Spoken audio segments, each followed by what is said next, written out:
sharing. So yeah, we can start now. So, well, have we got any guests coming in? No? no. No, okay. So welcome one and all. Apologies for Andrew. He is on holiday, Fen, isn't he, this week? Yeah. Cool. So we're still correct, aren't we? Yeah. I do. Okay. So item 2 of the agenda is to approve the minutes from the planning meeting 29th of September 2020. Do I virtually approve them? Has people had a chance to review them? Yeah, have you all read them? Yeah, fine. Yeah. Excellent. Okay.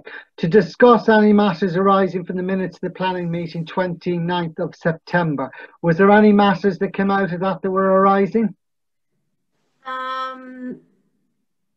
Only just to let you know that the CJM services have almost finished the gate post up at the top by the playground.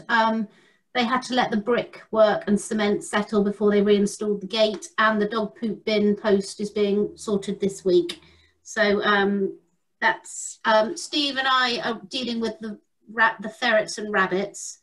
So that's all in hand, and we'll give you an update in November. But apart from that, the planning sheets have been sent to West Berks, so we're good. Excellent. All right. The wall the pier looks good, actually. They've done a good job on that. Right. Point 4, any declarations of peculiar interest by members or the clerk?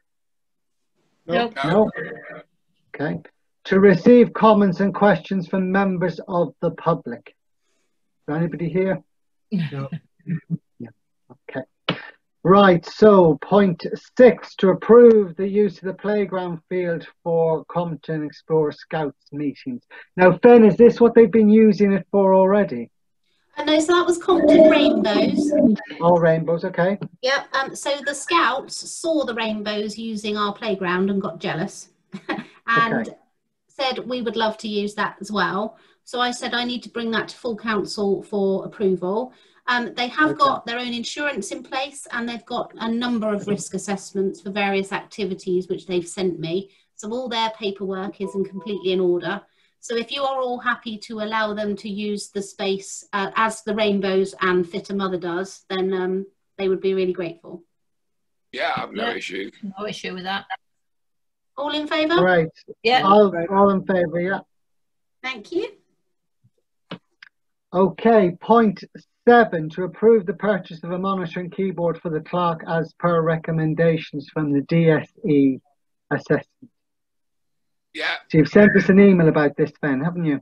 Yeah, so I had, for our own insurance, I had to do a display screen equipment risk assessment. And the only thing that has risen is that for my posture, always being straight with the keyboard attached to the laptop is quite bad on your neck. So there's a deal at the moment that if you buy a monitor from HP, you get a keyboard and a mouse that's wireless, so a bit more movable for half price. So total amount to spend, delivery is free. VAT we can claim back, but it'll be £116.54. And that would obviously go under IT equipment on cost codes. So if you're happy for me to buy it, I'll put it on the credit card. And that'll be here in a couple of days, if that's all right. Yeah, go for it. Yeah, cool. Yeah, fine. Are you sure you're not playing Call of Duty? Yeah, gaming. Gaming my hours. You're going to buy a gaming chair. Yeah, I was gonna say, I'll be shaking like this.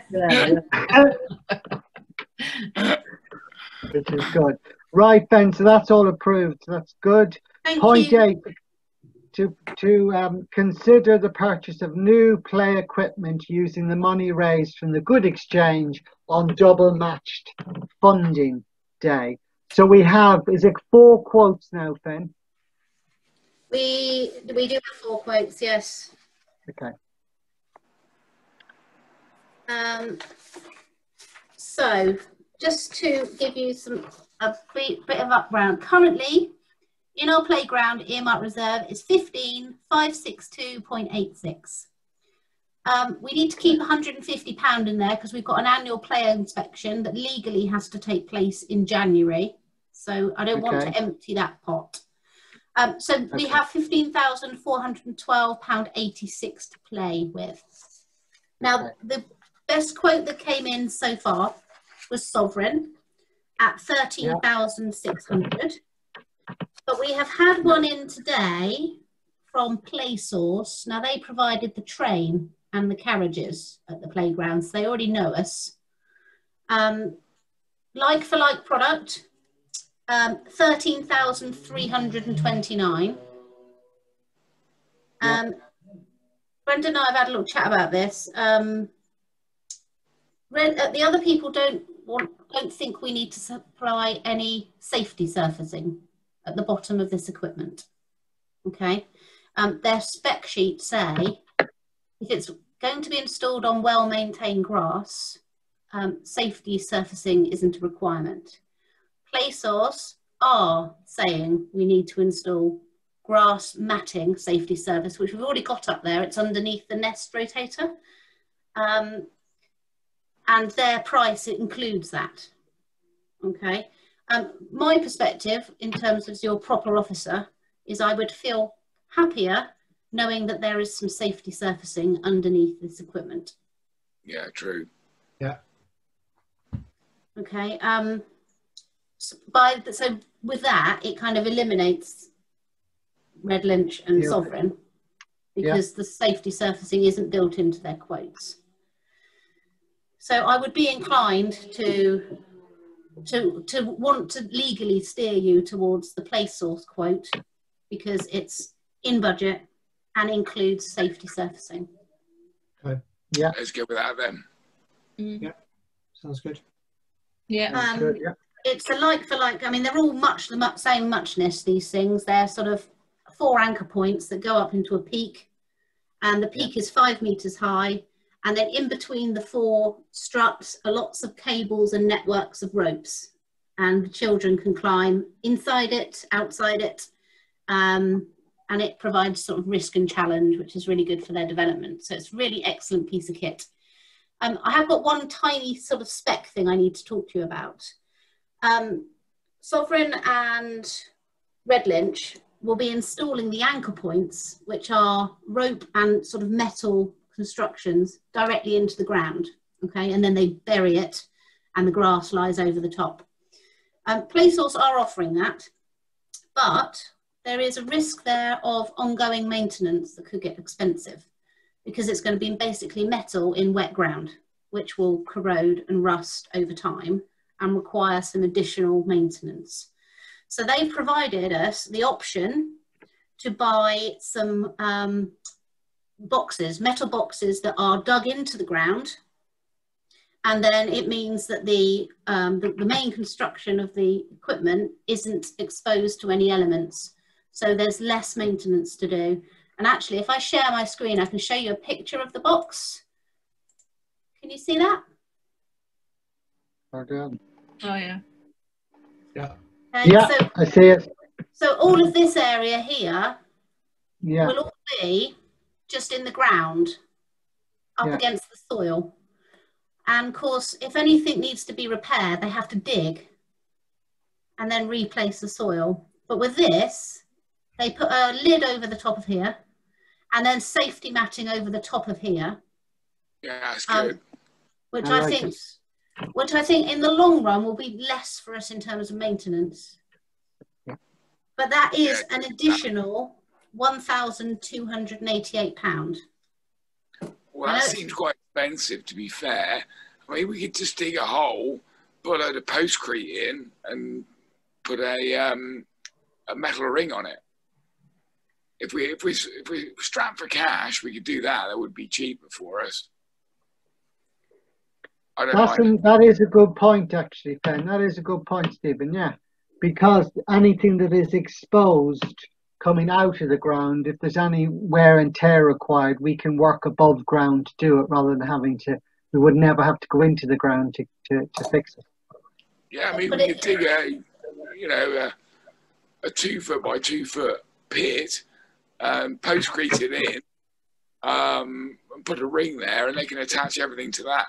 And that could probably be three bags of postcrete, like 30 quid, and a main ring. we've saved ourselves like 1,100 quid. We could, but I would worry that would invalidate any warranty. Insurance, yeah. Insurance with the fact that wouldn't have been done by the installation company, and it's not part of official kit. That's my only concern, and I don't know whether that would. Yeah, we won't be able to officially load test that point, will we? So we can't. Yeah, we're opening ourselves up to a load of litigation and stuff there, aren't we? Yeah, I agree it's expensive, but yeah, we're exposing ourselves if we do anything in that space, I think. Well, it's 1,288 for the 4 boxes, so it brings play source. Oh, it's not too bad. So 4 boxes. Okay. Yeah. Yeah. So it brings the play source quote up to 14,617. Okay, and that includes safety matting. And these. So that's still within budget, Ben, isn't it? Well, it is. So we've got 15. 800 quid in budget, yeah. Yeah. We've got 15,412.86. So yeah, it leaves us a bit of cash. Okay. So what do you think, guys? Yeah, I say do it. Yeah, go for the safety one, I think.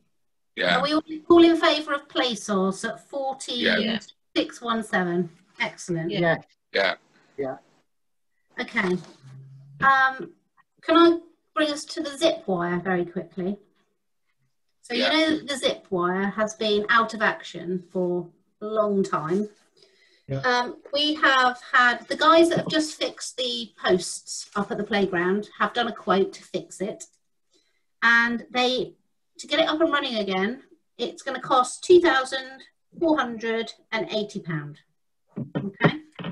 Well, obviously, we haven't got that pot of money in the playground earmark reserve. But having checked with West Berkshire Council, we could spend some of our SIL money, of which there is 4,500 sat in there, because this is for the community. So I'd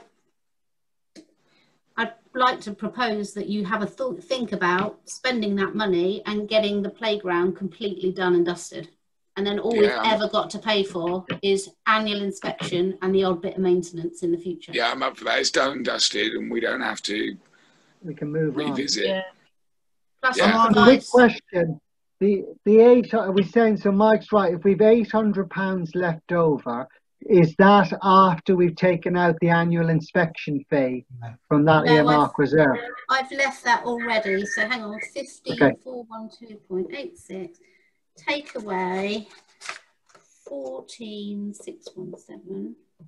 So it leaves us, £795, and I need I need £1,684.14 from that SIL pot. They would have to come into earmark reserves. Okay. Well, no, so it's already in an earmark reserve. It's in its own one called SIL. Oh, right, okay. And there's 4,514. So I'm proposing that we move £1,600 from there into the playground, do it all, get the whole thing back up and running, get it inspected in January, which we legally have to do. I'm just wondering whether we haven't factored in the £180 that it will cost to inspect the new Skynet. So do you remember we have to pay for that as well? That is true. That is true. That is true. So if you added that to, even if you took it off what was left over in earmark reserves playground, that would take us down to what, about 550 or 580. Yeah. So I know from SIL I need 1864.14. Okay. All right. I'm in favour of doing that just to get it done and dusted and move on to the next project. Yeah, me too. Yeah. Yeah, I'm in favour. Only I'm remembering a conversation, probably incorrectly, so please correct me. Didn't we have an issue with the zip line that said that it couldn't be repaired? Didn't somebody say it couldn't be repaired? We thought it mightn't be, yeah. Yeah, they've come over and had a look. We need to replace the big cost is all of these struts that need to be replaced. Then obviously they just retensile the wire. The company that have quoted have actually got our seat. They took it off because it was a legal requirement as it being out of action. but this would get this back up and running. Okay, because there was an issue, wasn't there, that it'd only be designed for children up to 14 years of age or something, and then adults were going on it, which is what broke it first. Was that the scenario? Oh, I don't remember that. Well, you're right, Mike, in the sense of I'm sure adults have been on but I didn't know. I don't know if the village even knew that you have to be under 14 to use it. I'm sure there was something around that we've used it over the weight limit or something, which has right. caused problems. And if that's the case, we need to kind of make everybody aware that, yeah. You know, we need guidance on it, obviously. But if that is the case, I think we need signs or whatever, or something, or an announcement that says that the zip line is only for people up to 50 kilos or whatever that limit is, so we don't end up having to fix it every year. Yeah. If there is guidance, I don't know. Something there was. Remember there was a conversation about it couldn't be repaired, which is great that it can, but and I'm happy to support it being repaired if we can do that. But I just don't want it to be broken again. Yeah. Okay. Yeah. Well, I mean, I'll get Chris to tell us what the weight limit is.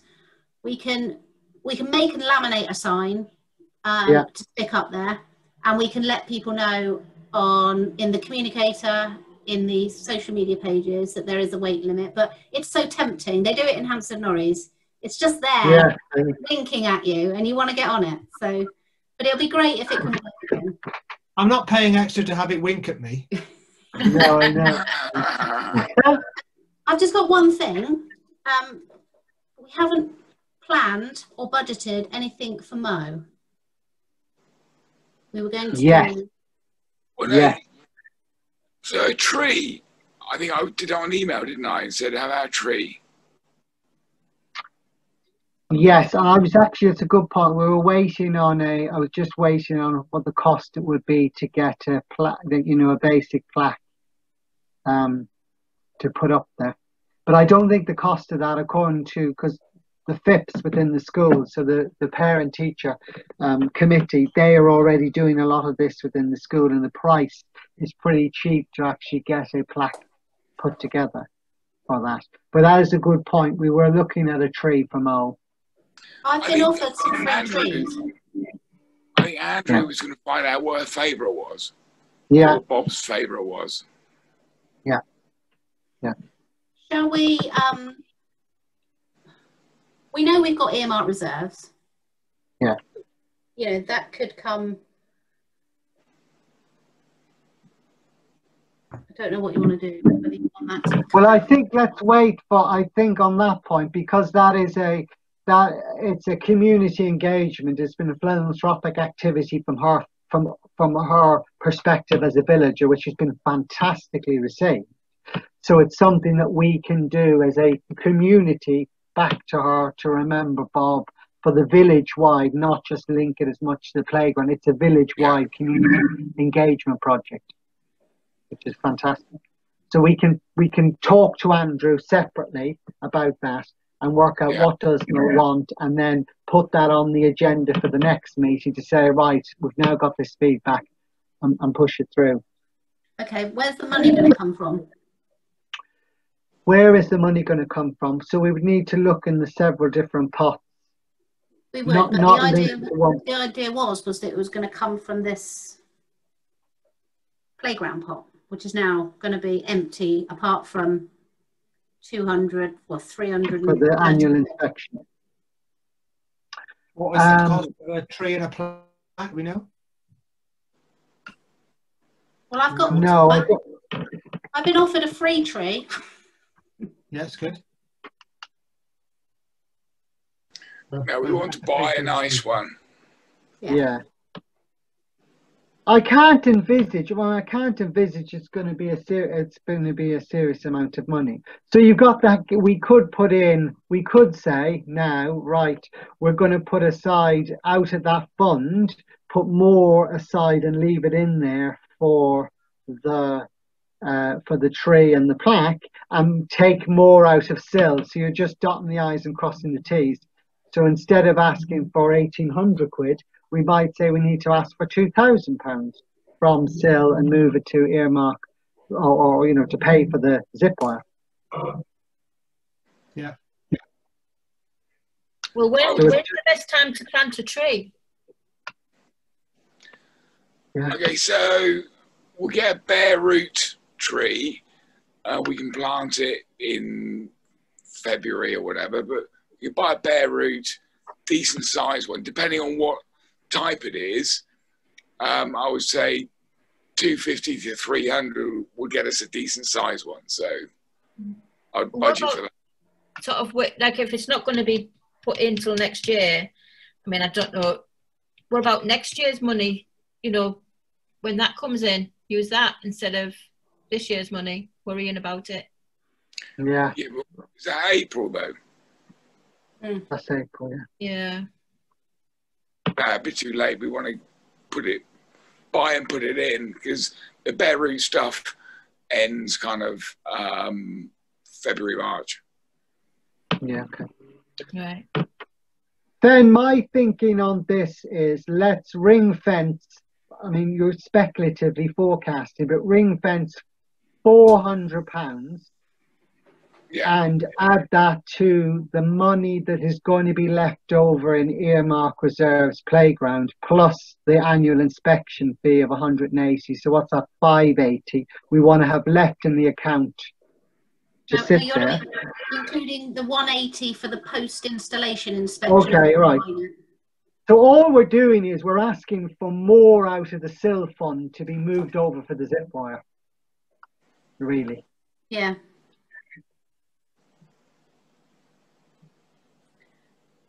Yeah, we are.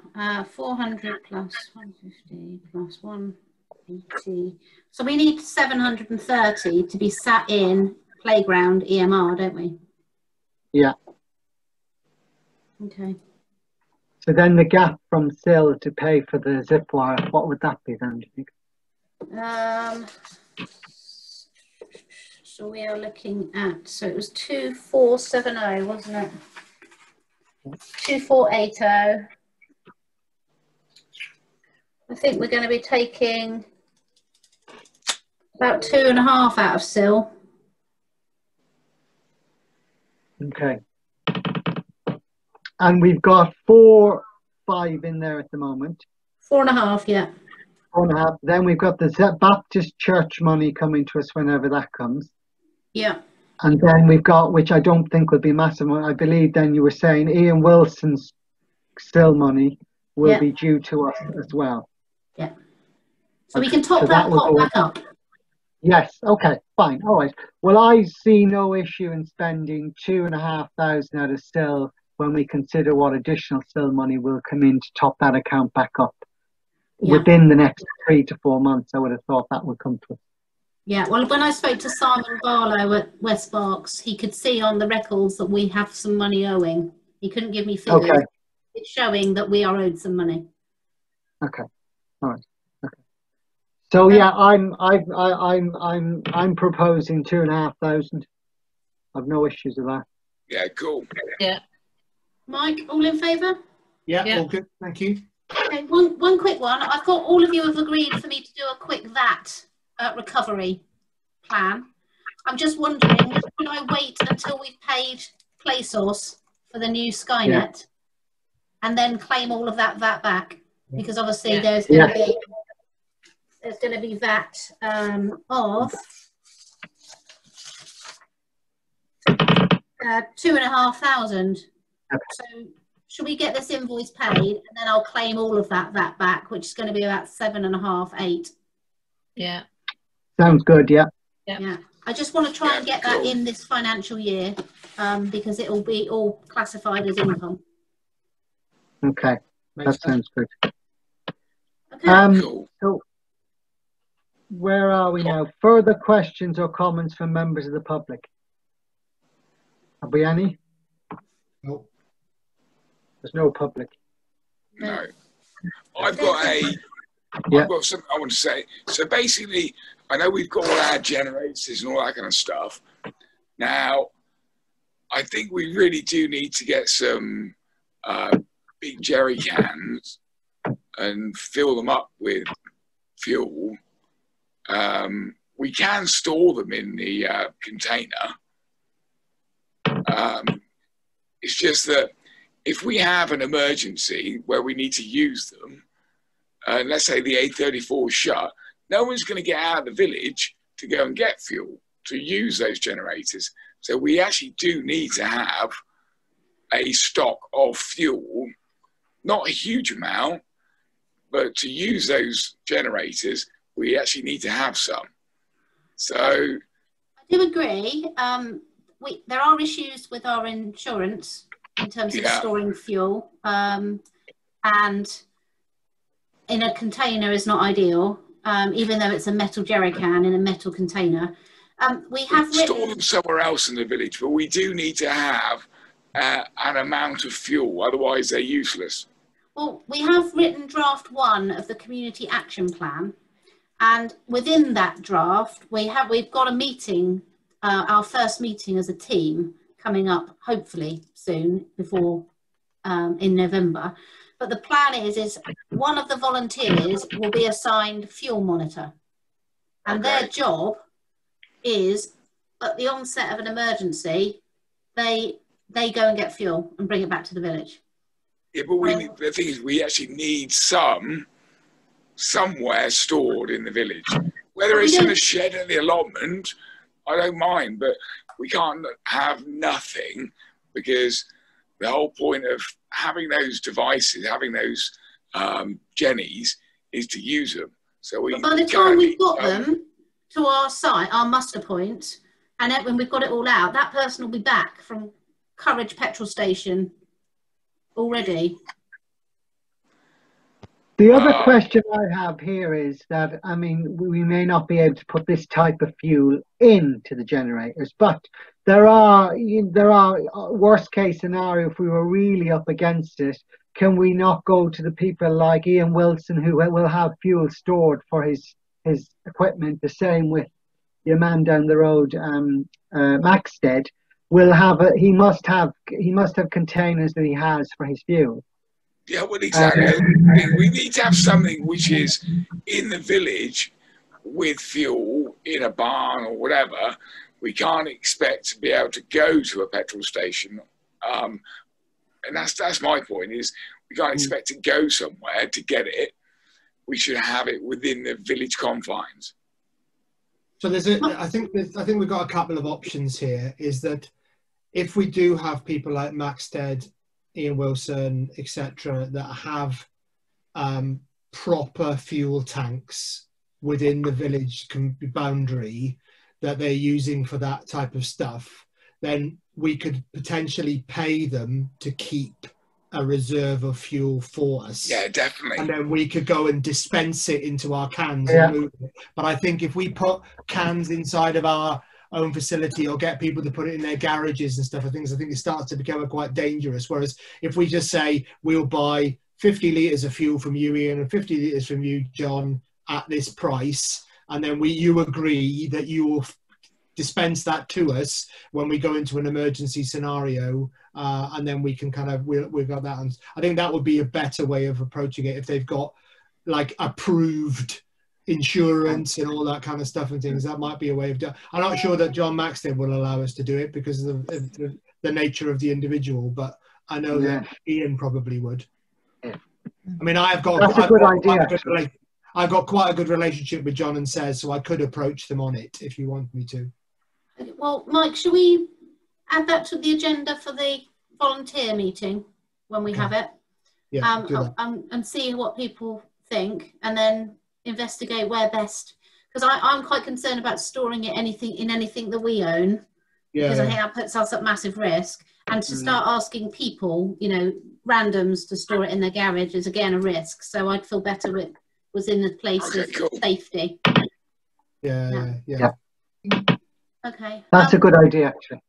One quick thing on Saturday, this Saturday, me and Nick Watkins will be at the pond.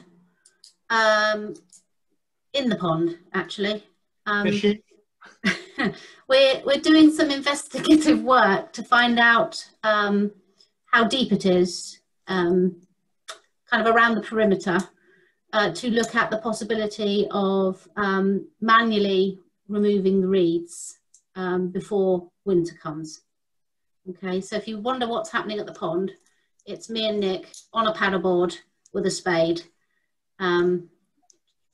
trying to work out what we can actually physically do before winter hits us.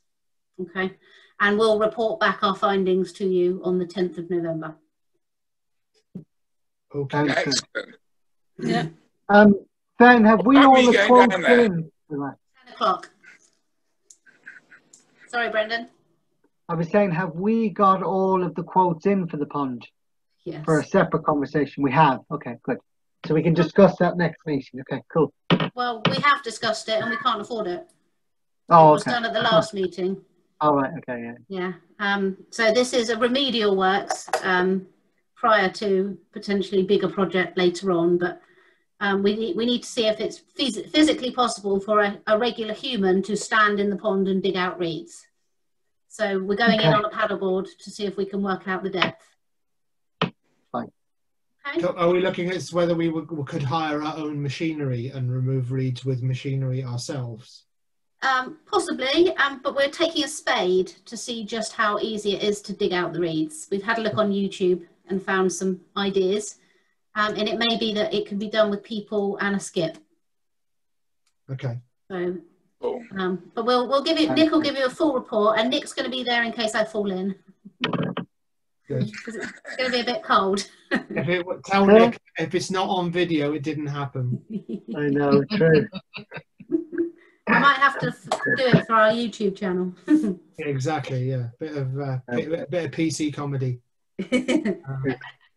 Yeah, I'm sure that if we hired equipment in and did it ourselves as well. I mean, I hired a digger last year. It wasn't that difficult to do. To use that type of machinery. We've got some options, but we firstly need to know what's in the pond, really. Yeah. Good point. If it's got a 6-foot centre, we're going to struggle, but if it hasn't, it might be doable. It's just with us. Yeah. I mean, I have actually been into the centre before, and it's not 6 foot. You can wade into the middle, to be honest. It's just some of the old documentation shows diagrams of it being over 6 foot deep. Well, the bit that I went into, some idiot had thrown in something, and we'd been to a London Irish game in the middle of winter, and we came back, and I was really pissed off, and I just waded in and pulled it back out, and it wasn't that deep. Okay. It smells awful in there, though, to be fair. Yeah, well, I'm not planning on falling in, but I'm wearing a wetsuit just in case, because it's going to be cold. Yeah, I just went in jeans, to be honest, and it was fine.